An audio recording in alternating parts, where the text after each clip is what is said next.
નમસ્કાર મિત્રો, સ્વાગત છે તમારું અમારી વાસ્તુરંગ યુટ્યુબ ચેનલમાં। મિત્રો, જો તમારા લગ્નમાં બાધા આડે આવતી હોય તો તમારે આવનારી માઘ પૂર્ણિમાના દિવસે અથવા તો તેના પછીના કોઈ પણ દિવસે આ 5 કેળાનો ઉપાય અવશ્ય કરી લેવો જોઈએ। મિત્રો, માત્ર આ માઘ પૂર્ણિમા જ નહીં પણ તમે આવનારી કોઈ પણ પૂર્ણિમાના દિવસે આ ઉપાય કરી શકો છો। જો કોઈના લગ્નમાં બાધા આડે આવતી હોય અથવા તો કોઈ એવા વ્યક્તિ કે જેની કુંડળીમાં કોઈ દોષ હોય કે જેના લીધે તેના માટે કોઈ માંગુ આવતું ન હોય અથવા તો તેના માટે જો માંગુ આવે છે પણ વાત આગળ ચાલતી જ ન હોય તો તે લોકોએ આ 5 કેળાનો ઉપાય છે આવનારી માઘ પૂર્ણિમાના દિવસે અથવા તો આવનારી કોઈ પણ પૂર્ણિમાના દિવસે આ ઉપાય અવશ્ય કરી લેવો જોઈએ। કારણ કે મિત્રો, આ પૂનમનો દિવસ એટલો બધો ખાસ હોય છે કે એ દિવસે તમે જે કોઈ પણ ઉપાય કરો છો તો તમને એનું અવશ્ય ફળ પ્રાપ્ત થઈ શકે છે। આથી જો એવા કોઈ લોકો હોય કે જે પોતાના લગ્ન કરાવવા માંગતા હોય તો તે લોકોએ આ 5 કેળાનો ઉપાય અવશ્ય કરી લેવો જોઈએ। મિત્રો, આ ઉપાય એટલો બધો કારગર છે કે જો તમે એકવાર આ ઉપાય પૂનમના દિવસે કરી લો છો તો મિત્રો તમને આનું ફળ 100% પ્રાપ્ત થાય છે। તો મિત્રો, વિડીયોમાં આગળ વધતા પહેલા જો તમે ઈચ્છતા હોવ કે લક્ષ્મી માની કૃપા તમારી ઉપર સદા બની રહે તો આ વિડીયોને લાઈક કરી અને કમેન્ટમાં જય માં લક્ષ્મી જરૂર લખી દેજો। તો મિત્રો, આવનારી 12 ફેબ્રુઆરીના દિવસે માઘ પૂર્ણિમા છે। તો મિત્રો, આ દિવસ એટલો બધો મહત્વપૂર્ણ હોય છે કે જો તમે આ દિવસે આ 5 કેળાનો ઉપાય કરી લો છો તો મિત્રો અવશ્ય તમારા લગ્ન થવાના યોગ બની શકે છે। કારણ કે મિત્રો, આ માઘ પૂર્ણિમાના દિવસે ઘણા એવા શુભ સંયોગો બની રહ્યા છે કે જે તમારા લગ્નના યોગ બનાવશે। અને જો તમે આ માઘ પૂર્ણિમાના દિવસે આ પ્રકારે આ 5 કેળાનો ઉપાય કરી લો છો તો મિત્રો તમારા લગ્ન છે એ નક્કી જ છે। તો મિત્રો, આ માઘ પૂર્ણિમાના દિવસે જો તમે આ એક નાનો પ્રયોગ કરી લેશો તો તમારા દીકરા કે દીકરીના લગ્ન જલ્દી જ થઈ જશે। તો મિત્રો, આજે અમે તમને જે પણ ઉપાય આ વિડીયોમાં જણાવવાના છીએ એ જો દીકરા કે દીકરી કે તેના લગ્ન ન થઈ શકતા હોય તો તે લોકો જો પોતાના માટે આ ઉપાય કરવા માંગે છે તો તે પોતે પણ આ ઉપાય કરી શકે છે। અને જો તે પોતે આ ઉપાય ન કરી શકે તો તે છોકરા કે છોકરીના મા બાપ પણ આ ઉપાય કરી શકે છે।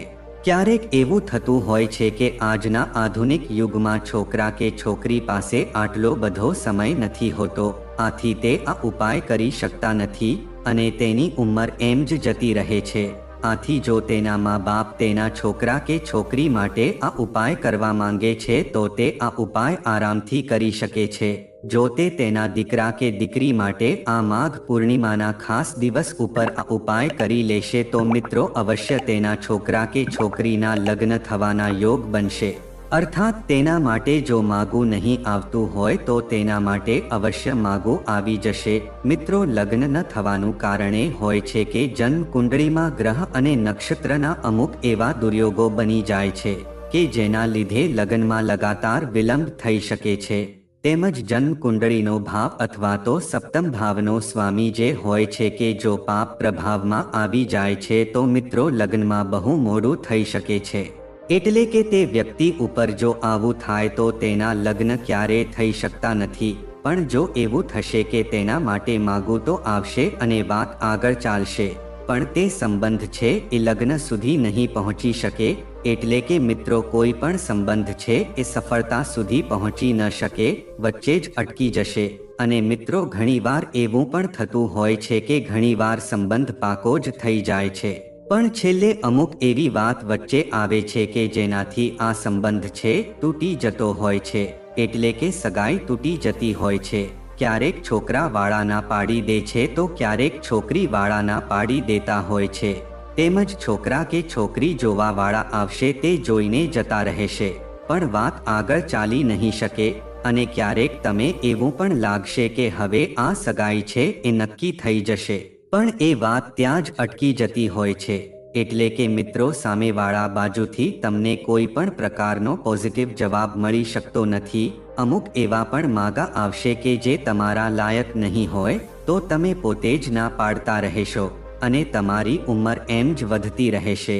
અને અમુક એવું માંગવું આવશે કે જે છોકરો કે છોકરી એ પણ તમને ગમતા હશે, પણ તમારી કુંડળીમાં અમુક એવા દોષ છે કે જેના લીધે સામે વાળો વ્યક્તિ જ તમને ના પાડી દેતો હોય છે.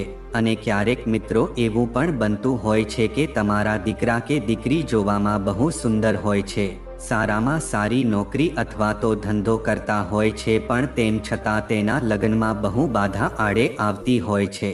આથી જો મિત્રો આ પ્રકારની મુશ્કેલીઓ તમારા જીવનમાં આવતી હોય, એટલે કે તમારા દીકરા કે દીકરીને લગ્નમાં આટલી બધી બાધા આડે આવતી હોય, તો મિત્રો હવે તમારે ચિંતા કરવાની કોઈ જરૂર નથી, કારણ કે અમે તમને આજના આ વિડીયોમાં જે પણ 5 કેળાનો ઉપાય જણાવીએ છીએ એ તમારે આવનારી માઘ પૂર્ણિમાના દિવસે અવશ્ય કરી લેવો જોઈએ.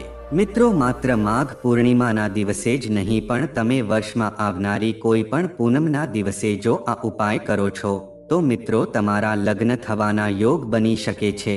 કારણ કે મિત્રો ઉપાય જ એવો છે કે તમે જે દિવસે કરો છો ત્યારે તમને આ ઉપાયનું ફળ પ્રાપ્ત થઈ શકે છે.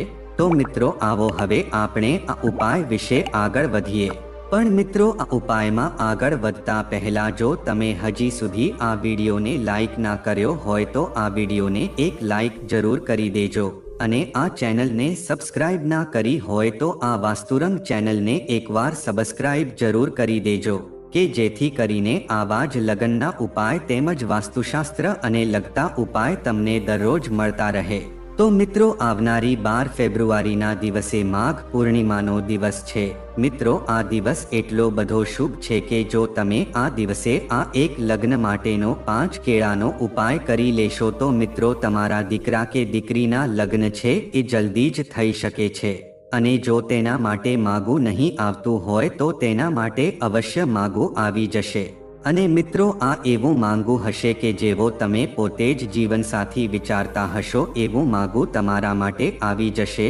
મિત્રો માત્ર માઘ પૂર્ણિમાના દિવસે જ નહીં, પણ તમે વર્ષમાં આવનારી કોઈ પણ પૂર્ણિમાના દિવસે આ ઉપાય અવશ્ય કરી શકો છો. જો અમુક લોકો એવા હોય કે જેને આવનારી માઘ પૂર્ણિમા દિવસે સમય ન મળે અથવા તો તે લોકો ઉપાય ન કરી શકે, તો તેને આવનારી કોઈ પણ પૂનમના દિવસે આ 5 કેળાનો લગ્નને લગતો ઉપાય અવશ્ય કરી લેવો જોઈએ, કે જેથી કરીને તેના લગ્નમાં જે પણ બાધા આડે આવે છે એનાથી તેને મુક્તિ મળી શકે અને તેના લગ્ન થવાના યોગ બની શકે. તો મિત્રો આવો હવે આપણે આ ઉપાય વિશે આગળ વધીએ અને જાણીએ કે તમારે આ ઉપાય કઈ રીતે કરવાનો છે. તો મિત્રો સૌ પ્રથમ તમારે આ ઉપાય માઘ પૂર્ણિમાના દિવસે સવારના સમયમાં ઉપાય કરવાનો છે. એટલે કે મિત્રો 10 વાગ્યા પહેલા તમારે ઉપાય કરી લેવાનો છે. મિત્રો ઉપાય તમે કરો એના પહેલા તમારે માઘ પૂર્ણિમાના દિવસે બ્રહ્મ મુહૂર્તમાં જાગીને સ્વચ્છ વસ્ત્રો પહેરીને સ્વચ્છ થઈ જવાનું છે. તેમજ મિત્રો તમારી પાસે આ ઉપાય કરવા માટે 5 કેળા હોવા બહુ જરૂરી છે. અને મિત્રો આ 5 કેળા છે એકદમ તાજા હોવા જોઈએ. અને આ કેળા ઉપરાંત મિત્રો તમારી પાસે એક લાલ કલરની એક પેન હોવી જોઈએ. તો મિત્રો તમારે આ 2 વસ્તુને વિશેષ રૂપથી આ ઉપાય કરવા માટે જરૂર પડશે. તો મિત્રો આ 2 વસ્તુ લઈને તમારે પોતાના ઘરના મંદિરની સામે બેસી જવાનું છે. અને મિત્રો એક શુદ્ધ દેશી ઘીનો દીવો તમારે તૈયાર કરવાનો છે. મિત્રો સૌપ્રથમ તમારે ગણપતિ દાદાને હાથ જોડીને પ્રાર્થના કરવાની છે કે એ ગણપતિ દાદા, આજે મારા દીકરા કે દીકરીના જલ્દી લગ્ન માટે હું આ ઉપાય કરી રહ્યો છું અથવા કરી રહી છું. આથી તમે અમને આ ઉપાયનું ફળ આપજો. ગણપતિ દાદાને આ રીતે પ્રાર્થના કરીને પછી તમારે મિત્રો એક કેળું પોતાના હાથમાં લેવાનું છે અને લાલ કલરની પેનથી મિત્રો તમારે આ કેળામાં નજરદોષ એવું લખવાનું છે. અને મિત્રો તમારે પરમપિતા પરમેશ્વરને હાથ જોડીને પ્રાર્થના કરવાની છે કે હે પ્રભુ, મારો દીકરો કે દીકરી ઉપર જે કોઈ પણ પ્રકારનો જો કોઈ નજરદોષ હોય અથવા તો જન્મકુંડળીમાં કોઈ નજરદોષ હોય તો એ નજરદોષને તમે જળમૂળથી સમાપ્ત કરો. તો મિત્રો તમે આ પ્રકારે ભગવાનને પ્રાર્થના કરશો તો તમારા દીકરા કે દીકરી ઉપર જો નજરદોષ હશે એ સમાપ્ત થઈ જશે. આ રીતે તમારે મિત્રો પ્રાર્થના કરીને પછી એ કેળું છે તમારે પોતાનું મંદિરમાં અર્પણ કરવાનું છે. આના પછી મિત્રો હવે તમારે બીજું કેળું લેવાનું છે અને એ કેળા ઉપર મિત્રો તમારે પિતૃદોષ એવું લખવાનું છે.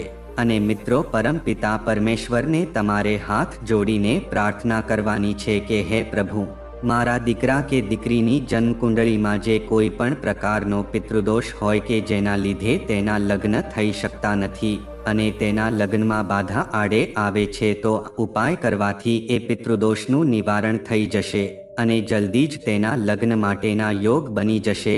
મિત્રો તમારે આ પ્રકારે પ્રાર્થના કરવાની છે અને આવો વિચાર તેની સામે કરવાનો છે. અને આ બીજું કેળું છે એને પણ તમારે પોતાના ઘરના મંદિરમાં અર્પણ કરી લેવાનું છે. આના પછી મિત્રો તમારે ત્રીજું કેળું લેવાનું છે અને આ ત્રીજા કેળામાં મિત્રો તમારે મંગળદોષ એવું લખવાનું છે. મંગળદોષ એવું લખીને મિત્રો તમારે પરમપિતા પરમેશ્વરને એવી પ્રાર્થના કરવાની છે કે હે પ્રભુ, મારા દીકરા કે દીકરીની જન્મ કુંડળીમાં જો કોઈ પણ પ્રકારનો મંગળદોષ હોય કે જેના લીધે તેના લગ્નમાં વારે વારે અડચણ આવે છે, તો આ ઉપાય કરવાથી મંગળદોષનું નિવારણ થઈ જશે અને જલ્દી લગ્ન થવાના એક પ્રબળ યોગ બની શકશે. તો મિત્રો તમારે આ પ્રકારે પ્રાર્થના કરવાની છે અને ત્રીજું કેળું પણ તમારે પોતાના મંદિરમાં અર્પણ કરી દેવાનું છે. હવે મિત્રો તમારે ચોથું કેળું લેવાનું છે અને મિત્રો ચોથા કેળામાં તમારે કુંડળી દોષ લખવાનું છે અને મિત્રો હાથ જોડીને તમારે પરમપિતા પરમેશ્વરને એવી પ્રાર્થના કરવાની છે કે હે પ્રભુ, મારા દીકરા કે દીકરીની જન્મ કુંડળીમાં જે કોઈ પણ પ્રકારનો કુંડળી દોષ બનેલો હોય તો એ કુંડળી દોષનું ઉપાય કરવાથી નિવારણ થઈ જશે અને તેના લગ્ન માટેના જલ્દી યોગ બનાવો. તો મિત્રો તમારે આ પ્રકારે પ્રાર્થના કરવાની છે અને મિત્રો આ ચોથું કેળું છે એને પણ તમારે પોતાના ઘરના મંદિરમાં અર્પણ કરી દેવાનું છે. અને મિત્રો હવે તમારે પાંચમું કેળું લેવાનું છે અને એમાં પણ તમારે લાલ કલરની પેનથી અન્ય દોષ એવું લખવાનું છે. મિત્રો અન્ય દોષનો મતલબ એ થાય છે કે જો કોઈ પણ પ્રકારનો દોષ હશે કે જેને તમે જાણતા પણ નહીં હોવ, તો જો એ દોષ પણ તમારા દીકરા કે દીકરીની કુંડળીમાં હશે તો એ દોષનું પણ નિવારણ થઈ જશે. આ પ્રકારે તમારે પ્રાર્થના કરવાની છે અને મિત્રો પાંચમું કેળું છે એને પણ તમારે પોતાના મંદિરમાં અર્પણ કરી દેવાનું છે. આના પછી મિત્રો તમારે એક મંત્રનો પણ જાપ કરવાનો છે. મિત્રો આ મંત્ર આ પ્રમાણે છે: ઓમ નમો ભગવતે વાસુદેવાય.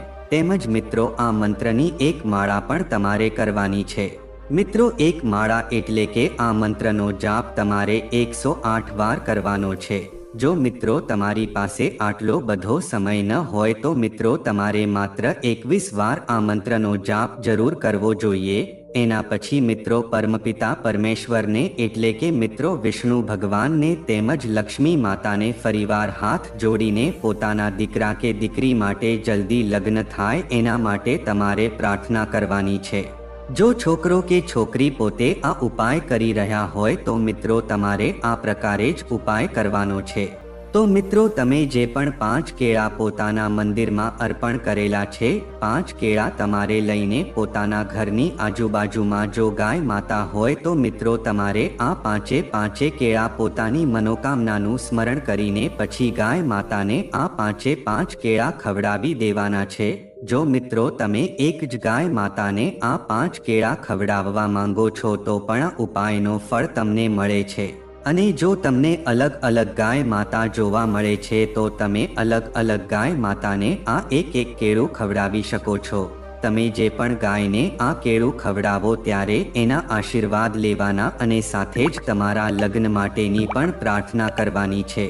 આથી મિત્રો તમને 33 કરોડ દેવી દેવતાઓની કૃપા તમને પ્રાપ્ત થશે કે જેના લીધે તમારા લગ્ન માટેના યોગ છે એ જલ્દી જ પ્રબળ બની જશે. સાથે જ મિત્રો તમને ગાય માતાની એવી કૃપા પ્રાપ્ત થશે કે તમારી જે લગ્નની મનોકામના છે અવશ્ય પૂર્ણ થવાના યોગ બનશે. કારણ કે મિત્રો ગાય માતા છે એને આપણે બહુ પૂજનીય માનીએ છીએ અને જો તમે આ માઘ પૂર્ણિમાના દિવસે આ ઉપાય કરી લો છો તો મિત્રો તમને ભગવાન વિષ્ણુ તેમજ લક્ષ્મી માતાની એવી કૃપા પ્રાપ્ત થાય છે કે તમારા લગ્ન માટેના યોગ છે એ જલ્દી જ બની શકે છે. અને જો મિત્રો તમારી ઉંમર બહુ વધી ગઈ હોય અને તમારા માટે કોઈ માંગવું ન આવતું હોય તો મિત્રો અમે તમને જે પણ ઉપાય જણાવ્યો છે એને તમારે પૂરા વિધિવિધાનથી અને પૂરી શ્રદ્ધાની સાથે માઘ પૂર્ણિમાના દિવસે તમારે આ ઉપાય અવશ્ય કરી લેવો જોઈએ. કે જેથી કરીને જો તમારા માટે કોઈ લગ્નનો પ્રસ્તાવ નહીં આવતો હોય તો મિત્રો આ લગ્નનો પ્રસ્તાવ પણ આવી જશે. તો મિત્રો માઘ પૂર્ણિમાના દિવસે જ નહીં પણ તમે વર્ષમાં કોઈ પણ પૂનમના દિવસે આ ઉપાય કરો છો તો પણ આ ઉપાય તમને ઉત્તમ ફળની પ્રાપ્તિ કરાવી શકે છે. તેમજ મિત્રો જ્યોતિષ અનુસાર ઘણી વાર ગ્રહ નક્ષત્રોના કારણે લગ્નમાં વિલંબ થાય છે.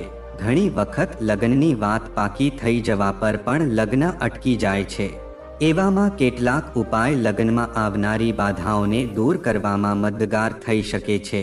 આ ઉપાય કયા છે હાલો જાણીએ. વાસ્તુશાસ્ત્ર મુજબ જે લગ્ન કરવા ઈચ્છે છે તેમનો રૂમ હંમેશા પશ્ચિમોત્તર દિશામાં હોવો જોઈએ. જો એવું સંભવ ન હોય તો એવામાં ઉત્તર દિશામાં રૂમ બનાવવો જોઈએ. એ ઉપરાંત પલંગને દિવાલથી થોડો દૂર રાખવો જોઈએ. તેમજ લગ્ન કરવાની ઈચ્છા રાખનાર વ્યક્તિએ ગુરુવારે વ્રત કરવું જોઈએ. સાથે જ આ દિવસે કેળાના ઝાડની પૂજા અર્ચના પણ કરવી જોઈએ. એ ઉપરાંત પીળી વસ્તુઓનું દાન કરવું લાભકારી સાબિત થાય છે. સાથે જ ગાયને ગોળ મિશ્રિત ચણાના લોટમાં હળદર મિક્સ કરીને ખવડાવવી જોઈએ. શક્ય હોય તો વિષ્ણુના 108 નામોનો જાપ કરવો જોઈએ. તેનાથી લગ્નમાં આવનારી અડચણો દૂર થાય છે. તેમજ મિત્રો કોઈ પણ પૂનમના દિવસે પીપળાના વૃક્ષની 108 વાર પરિક્રમા કરવી જોઈએ. એ ઉપરાંત ગુરુવારના દિવસે વટના વૃક્ષને જળ અર્પણ કરવું જોઈએ. એનાથી લગ્નમાં આવનાર બાધાઓ જલ્દી જ દૂર થઈ જાય છે અને લગ્નનો યોગ બને છે. તેમજ નિયમિત શિવલિંગ પર જળ અર્પણ કરો. શિવલિંગ પર જળ ઉપરાંત ગાયના કાચું દૂધ અને બિલીપત્ર અર્પણ કરો. એ પછી ભગવાન શિવને પોતાની મનોકામના કહો. કુંવારી કન્યાઓ 16 સોમવારનું વ્રત રાખી શકે છે. સાથે પાર્વતી મંગળનો પાઠ પણ કરી શકે છે. એવું કરવાથી જલ્દી લગ્નનો યોગ બને છે. તો મિત્રો જો આ માહિતી તમને ગમી હોય તો વિડીયોને લાઈક કરી અને ચેનલને સબસ્ક્રાઇબ પણ કરી દેજો કે જેથી કરીને અમે રોજ વાસ્તુશાસ્ત્રને લગતા વિડીયો લાવતા રહીએ. તમારો દિવસ શુભ રહે મિત્રો. ધન્યવાદ.